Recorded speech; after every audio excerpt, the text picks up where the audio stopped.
اللہ کی فضل اور اس کی توفیق سے آج ہم نے 2 آیات تلاوت کی ہیں، آیت نمبر 130 اور 131۔ دعا ہے اللہ رب العالمین ہمیں ان آیات کا معنی مفہوم سمجھ کر ان پر عمل کی توفیق عطا فرمائے۔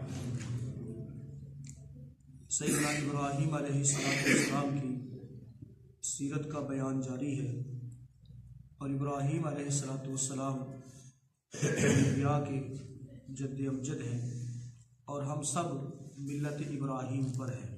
یہ ہمارے لیے اعزاز کی بات ہے، جہاں ہمارے لیے یہ شرف کی بات ہے، اعزاز کی بات ہے کہ ہم جناب محمد رسول اللہ صلی اللہ علیہ وسلم کی ملت ہیں، امت ہیں، وہاں پر ہمارے لیے ایک اعزاز یہ بھی ہے کہ ہم جد الانبیاء سیدنا ابراہیم علیہ السلام کی ملت پر ہیں، ان کے دین پر ہیں۔ اور میں نے پہلے بھی عرض کیا تھا کہ ہر اسکول آف تھاٹ یعنی مذاہب کے لیول پر ہر مذہب یہ کہتا ہے کہ ہم ابراہیمی دین پر ہیں۔ تو اللہ رب العالمین نے ان کی ان باتوں کی یا ان دعووں کی کلی کھول کر رکھ دی ہے کہ ملت ابراہیم پر حقیقت میں کون ہے، حقیقت میں کون ہے ملت ابراہیم پر، اور ملت ابراہیم علیہ السلام ان کے تقاضے کیا ہیں، یا خالی دعوے سے بھی بندہ جو ہے اس کو پہنچ سکتا ہے۔ تو ایسے میں اللہ رب العالمین نے ان 2 آیات کے اندر اسپیشل اس سے قبل دعاؤں کا تذکرہ کیا، ابراہیم علیہ السلام کس قدر موحد تھے، توحید پرست تھے، اور تم اپنے آپ کو دیکھو کہ ایک اللہ کو چھوڑ کر کبھی حجر کو، کبھی شجر کو، کبھی انسانوں کو، کبھی کس کو، جبکہ ابراہیم علیہ السلام وہ تو ہر حالت میں ہی اللہ کو پکارتے تھے، ان کی دعائیں، ان کی استعانت، استغاثہ، سب کچھ وہ اللہ سے کرتے تھے۔ اور ان کی دعائیں جو یہاں پر مذکور ہیں، پیچھے ہم نے پڑھی آیت نمبر 129 تک، تو ساری دعائیں دیکھیں وہ ربنا سے شروع ہو رہی ہیں، اے ہمارے رب، اے ہمارے پروردگار، یعنی اللہ کو اس کی صفات کا واسطہ دے کر اللہ رب العالمین کو ڈائریکٹ پکار کر انہوں نے یہ ثابت کر دیا کہ اللہ کے سوا اور نہ تو کوئی بگڑی بنانے والا ہے، نہ کوئی مشکل دور کرنے والا ہے، نہ کوئی پریشانیاں، نہ کوئی آسانیاں پیدا کرنے والا ہے، سب کچھ کس کے پاس ہے؟ صرف اور صرف اللہ کے پاس ہے جی۔ تو بھائیو، ہماری صورتحال کیا بنی ہوئی ہے اس وقت؟ آپ مسلمانوں کی جو میجارٹی ہے وہ مانگنے کے حوالے سے در در پہ ہاتھ پھیلاتی ہے، اور یاد رکھیے جو اللہ سے نہیں مانگتا پھر وہ در در پہ مانگتا ہے، جو اللہ سے نہیں مانگتا وہ پھر در در پہ مانگتا ہے۔ کافی ہے اللہ سب کی مشکل کشائی کے لیے، کافی ہے اللہ سب کی مشکل کشائی کے لیے، نبی پیغمبر ولی فقط رہنمائی کے لیے، نبی پیغمبر ولی فقط رہنمائی کے لیے۔ پڑھتے ہو نماز میں ایاک نعبد و ایاک نستعین، پھر بھی پھرتے ہو در در پہ مشکل کشائی کے لیے۔ تو بھائیوں، یہ ہمارا ہر وقت نماز کی طرح ہم یہ پڑھتے ہیں، لیکن پھر جب عمل کی باری آتی ہے پھر کسی اور کی طرف چلے جاتے ہیں، پھر کسی اور کو سمجھتے ہیں۔ تو ان آیات میں اللہ رب العالمین نے سیدنا ابراہیم علیہ السلام کی سیرت کے وہ نمایاں پہلو جس میں توحید بہت زیادہ ہے، جس میں محترم بھائیوں اللہ کی وحدانیت پر ایمان بہت زیادہ ہے، توکل بہت زیادہ ہے، بھروسہ بہت زیادہ ہے، ان کا بیان ہوا ہے۔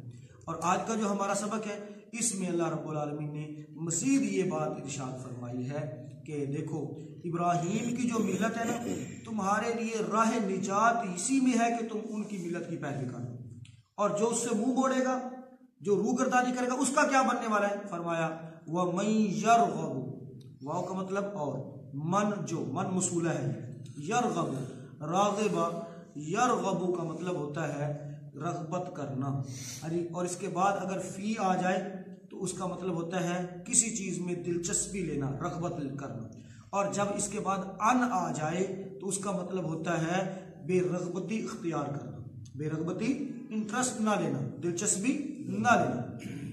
تو یہاں پر چونکہ یرغب کے بعد کیا آ گیا ہے؟ ان آ گیا۔ اگر فی ہوتا تو مطلب ہوتا ہے رغبت کرنا، یعنی دلچسپی لینا، انٹرسٹ لینا، اور جب ان آ گیا ہے تو اس کا مطلب کیا ہے؟ بے رغبتی۔ اس کا مطلب کیا ہے؟ بے رغبتی یعنی رغبت نہ رکھنا، دلچسپی نہ لینا، انٹرسٹ نہ لینا. وَمَن يَرْغَبُ اور جو کوئی ان ملت ابراہیم بے رغبتی اختیار کرے گا، ان ملت ابراہیم ملت ابراہیم سے، ابراہیم کے طریقہ کار سے علیہ الصلوۃ والسلام، اور جو ابراہیم کی ملت سے بے رغبتی اختیار کرے گا. اللہ یہاں پر اللہ آگے یہ ایک اور ترکیب آ گئی ہے، اللہ من صفح نفس، یعنی کون ہے جو ابراہیم کی ملت سے بے رغبتی اختیار کرے گا، اللہ سوائے من جس نے صفح نفسا اپنی نفس کو بے وقوف بنا لیا، یعنی جو پاگل ہے، بے وقوف ہے، اس کے علاوہ جو سلیم الفطرت شخص ہے وہ کبھی بھی ملت ابراہیم سے بے رغبتی اختیار نہیں کرے گا. وہ تو ابراہیم کی ملت کی طرف دوڑ کر آئے گا، جی وہ اس کو دل و جان سے قبول کرے گا، وہ اس راستے پر چلے گا. ہاں جو ہے بے وقوف، جو ہے بے وقوف، جو عقل سے کام ہی نہیں لیتا ہے جی، جو جہالت پر قائم ہے، تو وہ تو صاف ظاہر ہے اتنی صاف ستھری ملت اور صاف ستھرے دین کو قبول نہیں کرے گا.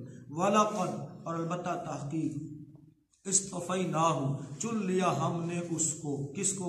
ابراہیم علیہ السلام کو، فی الدنیا دنیا میں، وَإِنَّهُ اور بے شک وہ فی الآخرت آخرت میں لَمِنَ الصَّالِحِينَ ہوگا نیکوکاروں میں سے، یقیناً وہ آخرت میں بھی صالح لوگوں میں سے ہے. کون؟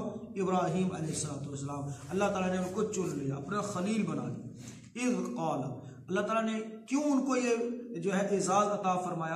اذ جب قال کہا، لہو اس کے لیے، اسے ربہ اس کے رب، جب بھی اس کے رب نے اسے کچھ حکم دیا، کچھ کہا، اسلم اور کہا کہ فرما بردار ہو جا، قال اس نے کہا اسلمت میں فرما بردار ہو گیا، لرب العالمین جہانوں کے رب کے لیے، جہانوں کے رب کے لیے میں فرما بردار ہو گیا. یعنی اللہ نے کوئی بھی آرڈر کیا، کوئی بھی حکم دیا تو یہ نہیں اگرچہ مگرچہ چونکہ چنانچہ یہ ہو نہیں سکتا، اب تو حالات وہ نہیں ہے، اب تو زمانہ وہ نہیں رہا، اب میں کتنی اور مشکلات برداشت کروں، کتنی میں اور زیادہ آزمائشوں. نہیں، انہوں نے جب بھی اللہ نے کوئی حکم دیا فوراً انہوں نے اپنے آپ کو جھکا دیا، سر تسلیم خم کر لیا. تو یہ ان کی عادت اللہ کو اتنی پسند آئی کہ اللہ نے ان کو جہان والوں میں سے کیا کر لیا؟ چن لیا، خلیل بنا لیا ہے جی. اور آپ دیکھیں محترم بھائیو، تمام انبیاء میں سیدنا ابراہیم علیہ السلام کو اللہ تعالیٰ نے جو مقام عطا فرمایا،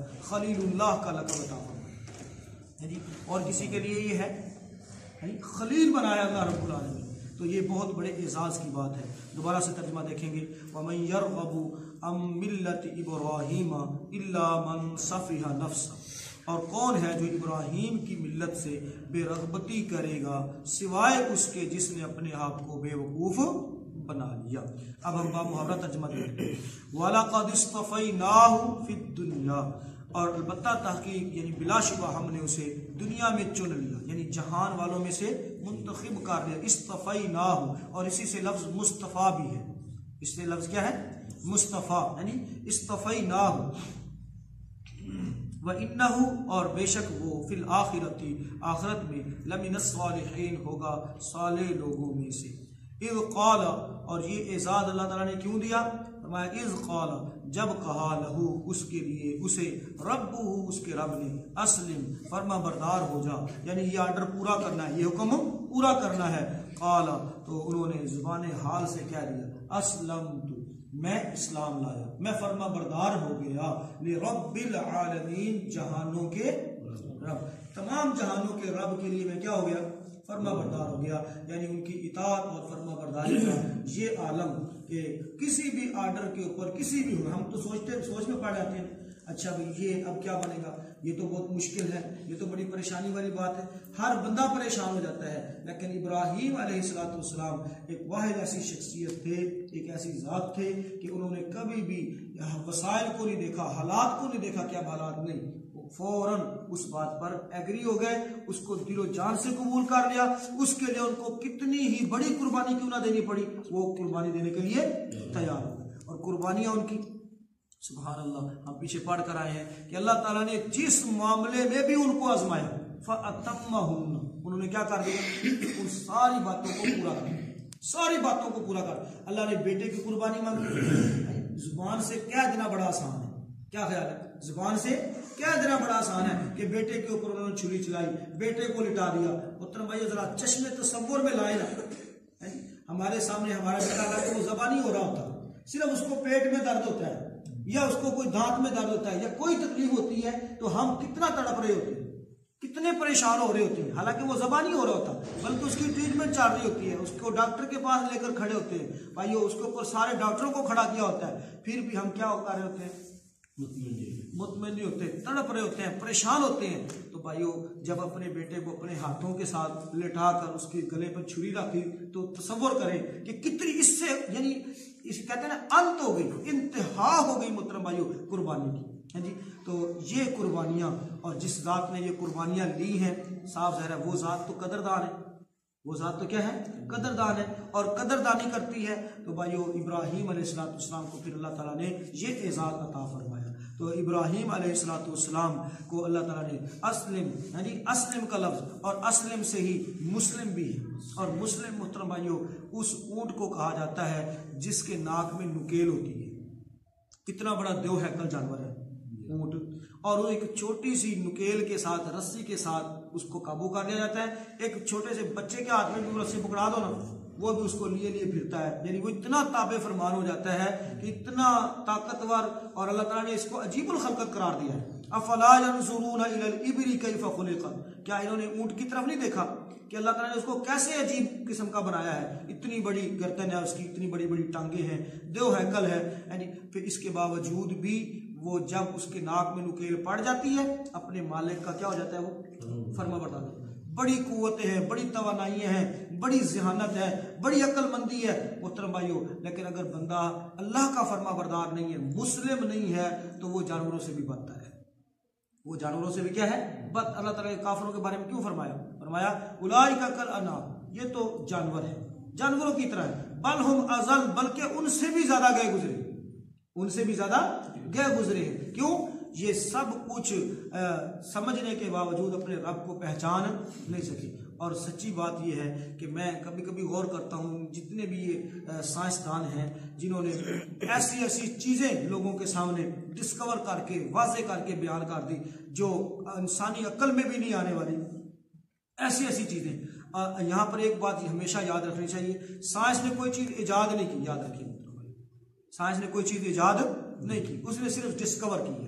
ٹھیک ہے, پہلے سے چیز موجود تھی, بس اس کو لوگوں کے سامنے کیا کر دیا؟ ہائی لائٹ کر دیا. اس کے فائدے, اس کے نقصانات, یعنی اس کو اس کا استعمال, یوز, یہ ساری چیزیں سائنس نے واضح کی ہیں. اس نے کوئی چیز ایجاد نہیں کی, یعنی صرف دریافت کی ہے. سمجھ آئی بات؟ اب یہ دریافت کرنا بھی ایک بہت بڑا کام ہے, ایک بہت بڑا کارنامہ ہے سمجھ. لیکن اس کے باوجود بہت بڑے بڑے جو سائنسدان ہیں وہ رب کو پہچاننے میں غافل ہیں, رب کو نہیں پہچان سکے. اب یہ جو بگ بینگ تھیوری ہے, یہ اتنی زبردست تھیوری ہے, اس کو سب سے پہلے قرآن نے بیان کیا ہے. سب سے پہلے اس کو کس نے بیان کیا ہے؟ قرآن نے بیان کیا ہے. اب جو سائنسدان ہیں وہ بگ بینگ تھیوری تک پہنچ گئے, دھماکے تک پہنچ گئے. ایک دھماکہ ہوا تھا, یعنی زمین و آسمان الگ ہو گئے, دھماکے تک پہنچ گئے. وہ دھماکہ کیا کس نے؟ اس ذات تک, اس ذات تک نہیں پہنچ سکے. اس ذات سے کیا ہے؟ غافل ہے. تو اس اعتبار سے بھائیو, جو بندہ جتنا مرضی صلاحیت والا ہو, جب تک وہ اپنے رب کو نہیں پہچانتا وہ اللہ کے کاغذوں میں بالکل نہیں ہے, بالکل اس کی کوئی ویلیو نہیں ہے اللہ کے کاغذوں میں, اگرچہ وہ کتنی ہی صلاحیتوں کا مالک کیوں نہ ہو. اور دوسری طرف محترم بھائیو, کچھ صلاحیتیں نہیں ہیں, نہ اس کے پاس کوئی حسب نسب ہے, نہ اس کے پاس کوئی مال دولت ہے, لیکن وہ ایک اللہ کو پہچان لیتا ہے, ایک اللہ کو پہچان لیتا ہے. یہ شخص عقل مند بھی ہے, یہ شخص دانا ہے. اللہ کے رسول صلی اللہ علیہ وسلم نے کیا فرمایا؟ فرمایا القیس من دان نفسہ وعمل لما بعد الموت. عقل مند وہ ہے من دان نفسہ, جو اپنا محاسبہ کرتا ہے, اپنے آپ کو چیک کرتا ہے میں نے کیا کھویا کیا پایا, جو اپنے آپ کا محاسبہ کرتا ہے. وعمل لما بعد الموت, اور عمل وہ کرتا ہے جو اس کو موت کے بعد کام آنے والے ہیں, یعنی موت کے بعد کام آنے والے, وہ اعمال وہ کرتا ہے. والعاجز, اور بے وقوف نکما آدمی وہ ہے من اتبع ہواہ, جو اپنی خواہشات کی پیروی میں لگا رہتا ہے, بس جو دل میں آیا وہ کام کر دیا, نہ دیکھا کہ اللہ نے اس سے منع کیا ہے, نہ دیکھا رسول اللہ صلی اللہ علیہ وسلم نے اس سے منع کیا ہے. جو کچھ بھی وہ کرتا ہے صرف اور صرف اپنی خواہشات کے مطابق. اتبع ہواہ، اپنی خواہشات کی وہ پیروی کرتا ہے، اور فرمایا کہ تمنا اللہ، اللہ پر لمبی لمبی امیدیں رکھتا ہے۔ بس اللہ جی غفور و رحیم ہے، بھئی اللہ غفور و رحیم ہے، اس کے اندر کوئی شک نہیں ہے، لیکن کیا خیال ہے اللہ قہار نہیں ہے، اللہ جبار نہیں ہے، یعنی بس اسی بات پر خوش کہ اللہ تعالیٰ غفور و رحیم، اللہ نے سانو معافی کر سکتا، یہی خام خیالی تو پہلے لوگوں کو تباہ کر گئی، پہلی امتوں کو بھی یہ چیز تباہ کر گئی۔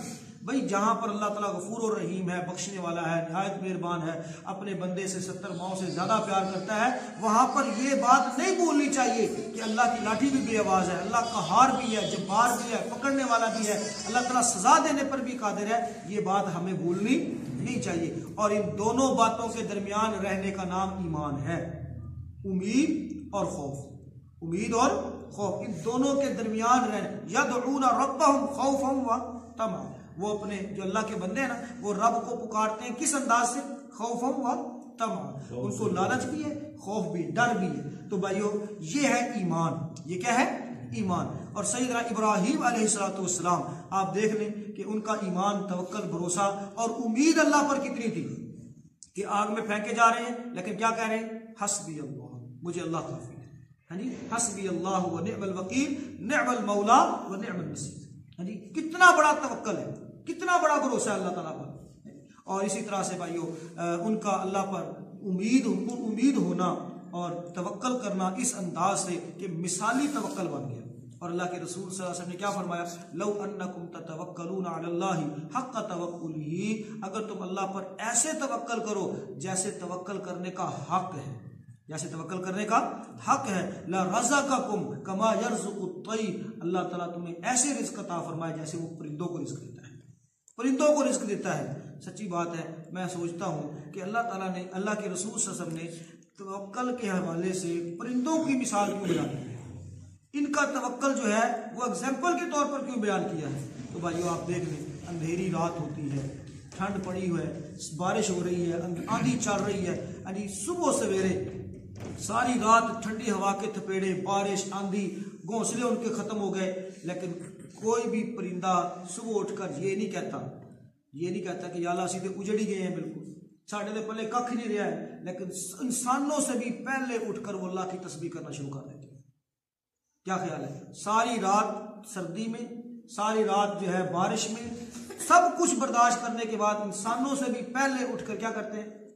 اللہ کی تسبیح۔ ہمیں تو اپنے لحاف کے اندر تھوڑی سی سردی زیادہ لگ جائے نا، اٹھن دل نہیں کرتا۔ کیا خیال ہے؟ پتہ نہیں آج لائٹ کوئی نہیں، یہ کل لائٹ نہیں تھی نا، تو کیا تھا؟ حاضری کیا تھی آپ کی؟ ہے جی، پتہ ہے ابھی، حالانکہ گھر میں سلنڈر بھی موجود ہے، وہاں پانی گرم کر کے وضو بھی کیا جا سکتا ہے، کوئی پرابلم اتنا نہیں ہے، لیکن ہماری صورتحال کی وہ ساری رات سردی کے اندر بارش، آندھی، طوفان، سب کچھ برداشت، ان کے چھوٹے چھوٹے جو گھر ہیں وہ بھی تباہ، لیکن پھر بھی سب سے پہلے اٹھ کر اللہ کی کیا کرتے ہیں؟ تسبیح کرتے ہیں۔ فرمایا لو انکم تتوکلون علی اللہ حق توکلہ لرزقکم کما یرزق الطیر تغدو خماسا وتروح بطانا، اگر تم اللہ پر ایسے توکل کرو جیسے پرندے کرتے ہیں، اللہ تمہیں وہاں ایسے رزق دے جیسے پرندوں کو رزق دیتا ہے، صبح خالی پیٹ نکلتے ہیں، شام کو پیٹ بھر کے واپس آتے ہیں۔ اللہ تعالی ہم سب کو اسی طرح سے اللہ پر توکل، بھروسہ کرنے کی توفیق عطا فرمائے، اور سیرت ابراہیم علیہ السلام پر کما حق چلنے کی توفیق عطا فرمائے۔ دیکھ لیجیے ان آیات کو، جو بات سمجھ آئے تو پوچھ لیجیے۔